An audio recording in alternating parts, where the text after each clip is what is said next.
So how should we live? Well, Jesus hits right to the heart of this question. In Matthew 22, it says, Jesus replied, love the Lord your God with all your heart and with all your soul and with all your mind. This is the first and greatest commandment. And the second is like it. Love your neighbor as yourself. In other words, how should we live? We should live in a way that is consistent with loving God above all. And then secondly, loving and caring for those around us just as we'd love and care for ourselves. That's how we should live. That's it in a nutshell. What will happen to you when you die? Hebrews 9:27, Scripture says, we die only once, and then we are judged. We die only once, and then we are judged. In other words, the Bible is very clear in that there is no cycle of reincarnation. We die once. We live on earth once. We die once, and then we face the judgment. And the Bible is also very clear in many passages that what that judgment leads to is either heaven or hell. That's what happens after we die. There are two other questions that I think need to be mentioned. We're talking about spiritual questions that roll around in the hearts of everybody. Well, there's two other questions that you hear referred to very often in all sorts of different forms. And like the others, these are questions almost everyone asks to some degree or another. The first one is this: what's wrong? What's wrong with me? Or what's wrong with the world? Or what's wrong with us? Things aren't as they should be. So what's the problem? It's really odd when you think about it that virtually all humans down through history have had some sort of sense that things aren't exactly as they're supposed to be. Now, where does that feeling come from? Isn't that odd? And of course, that leads to the next question that roll around in people's hearts. How can things be made right again? What's the solution to the problem? There's a problem, so how do we make it right? Now, of course, people try to answer these questions in all sorts of ways. Some say that our problem, our deepest problem, is political.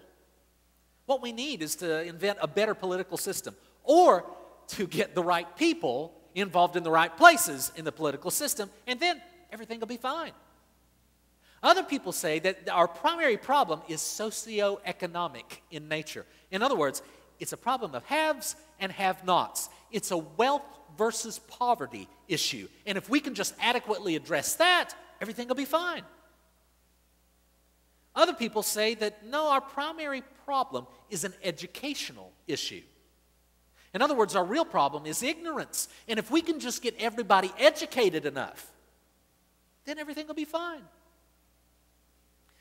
But the Bible teaches us that our primary problem is that our sin, our selfish rebellion against God, our sin has separated us from God. That's our problem.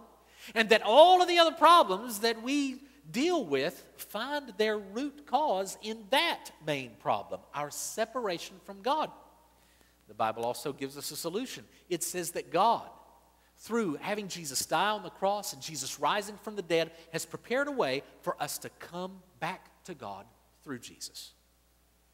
And until we get that part of our life realigned, things aren't going to fall into place as they should. We're not going to be able to adequately even begin to address these other problems unless we deal with the root cause, the underlying primary problem.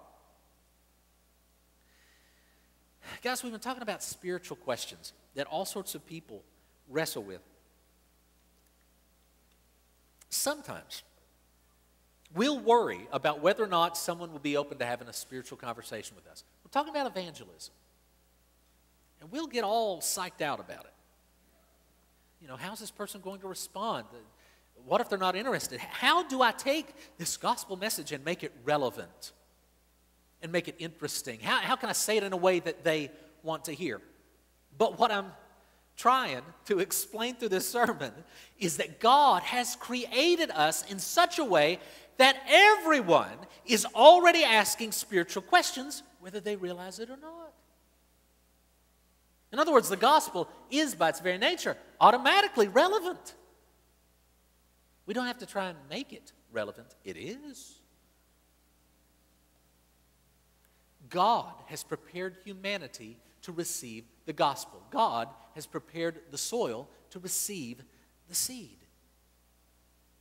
So what this means is that having spiritual conversations with people is not as difficult as we think it is. We think it's some big, complex, difficult thing. It's really not, because God has prepared the way. Spiritual questions are already rolling around inside of people. We just have to find a way to bring those deep questions to the surface. We just have to get the conversation pointed in a spiritual direction and see where it goes. Well, how do you do that? Well, one of the best ways to do this is to ask spiritual questions. Now, if, as we mentioned in an earlier sermon, if you've lived the life in such a way that people know that they can trust you, people know that you do care about them, then what we need to do, if they feel like you're a safe person to talk to, is just ask spiritual questions, and you may be surprised at how willing they are to talk about spiritual things.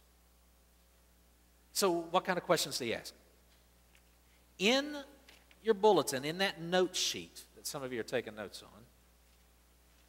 on the back of that note sheet, I've provided a list of questions that might be helpful in leading someone into a spiritual conversation. This is not an exhaustive list. You may come up with some good questions of your own. Also, these questions were not meant to be asked all in the same conversation. These are conversation starters. Okay? Look at this. First question. I really like it when people pray for me, and I would like to pray for you. Is there anything you'd like me to pray about? Now, very few people are going to be turned off by that. Even if they're not a person of faith, so to speak, still very few people are going to say, no, I don't want you to pray for me. Some people might, but very few. Most people are going to be touched that you care enough to pray about it. Next thing, in your opinion, what's life all about? Why are we here? You know, a lot of people like to talk about stuff like that. Next question, what do you think humanity's biggest problem is? How do we fix it? How about this one? Have you ever sensed the presence of evil? Now that'll get a conversation going. Have you ever sensed the presence of God? How do you tell the difference between right and wrong? If you could ask God any 3 questions, what would they be? Here's a tough one. If God wanted to say something to you, would you really want to hear what he had to say? I love this next one. What would your future look like if God got his way in your life? That's a good question for all of us, isn't it? After you die, for what do you think you'll be remembered most? What do you think will happen to you after you die? And then once they respond to that, you can follow up with, why do you believe that? And then finally, if you knew you only had 24 hours to live, what would be the main things on your mind?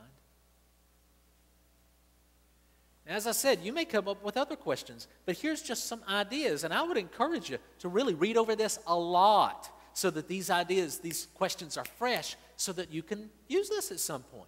Try it out. Take it out for a spin. See what happens. We might be surprised. We are surrounded by people who have spiritual questions. God has prepared them to receive the gospel. Now, this doesn't mean that they will all choose to do so. Some will not receive Jesus. Some will not reach out to God.